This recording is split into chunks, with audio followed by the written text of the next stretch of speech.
As you can see, some of our project kits or some of our project boxes where we take like a controller like this one, this is an Arduino. I'm not sure if you can actually see it there or not, but we've mounted plastic standoffs to the actual project kit, and these are actually glued in there. It takes 2 seconds, glues, and it dries in minutes, and you can see that that holds really well. Okay, so the next step is we're actually going to mount this portion now, which is the sonar, onto the sonar mount with the screws. Now it's only 2 screws, so that's good news. Let's go ahead and do that. And let me get my trusty screwdriver.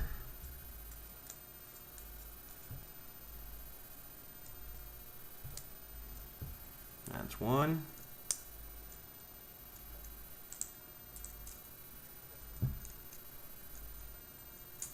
And here we have 2.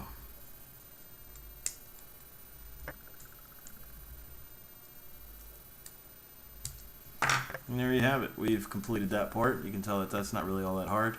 It's just a plastic piece right here, 2 standoffs, 2 nuts, and 2 screws. Pretty sturdy.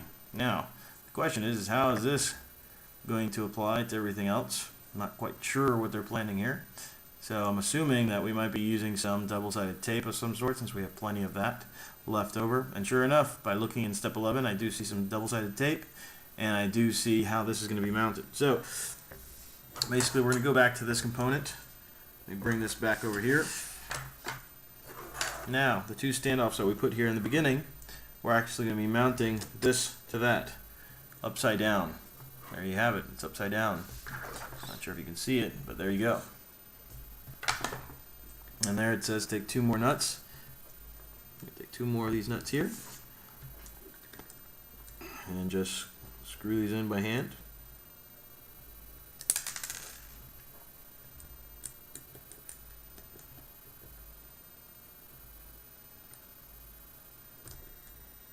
If I can, this is posing to be a problem because it's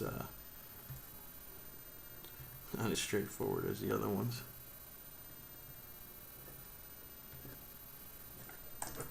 Might have to use one of these.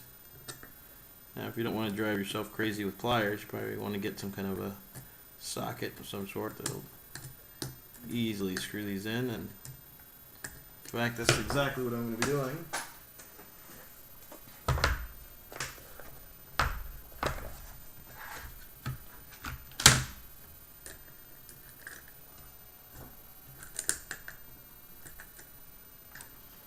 Now you'll notice that I'm not really going crazy here, whipping out the wrench, socket wrench to actually screw these in, because this doesn't have to be super tight. Hand tightening is more than enough for this kit, and you probably want to have that type of sensitivity. So again, be careful. Otherwise you'll find yourself recreating parts and wasting a lot of time.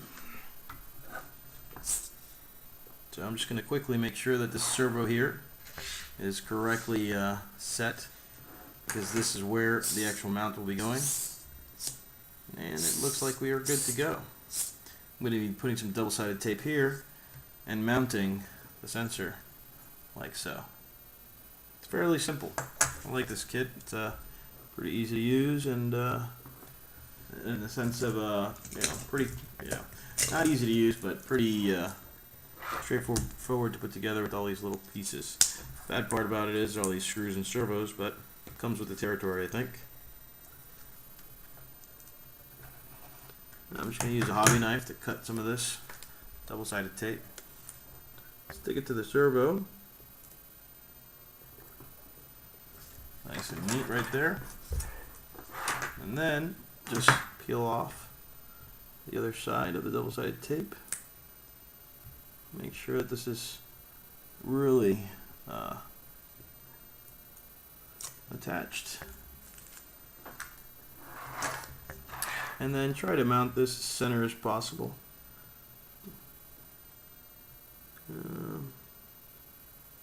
That looks good enough for me.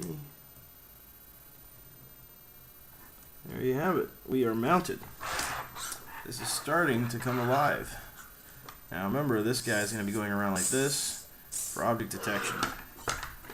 Hopefully we'll be able to program this well enough so that we can easily let the crab roam around, sorry, the mini Hexapodinno roam around and do its thing. So we've mounted that. Now this comes with a cable. Let me quickly look this over, see how this is going to be plugged in. And in fact, this looks like it's an I2C sensor, so that's nice. So we have a red and a black, and those are the only ones there. There we go, red and black. And then we're going to have to actually connect this.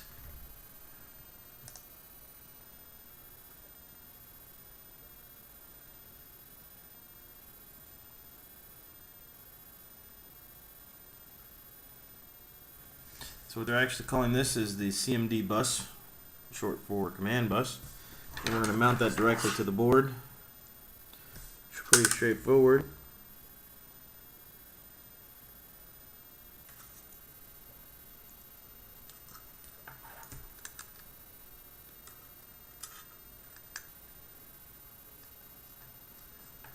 I'm not sure if this is completely I2C. Looks like a little bit more than that. And that's the connector for the actual ultrasonic sensor. Now what's left to do is connect the servo, and according to this it says connect servo wires to pin 3 of module 0. Now module 0 is on the servo commander itself, and on pin 3.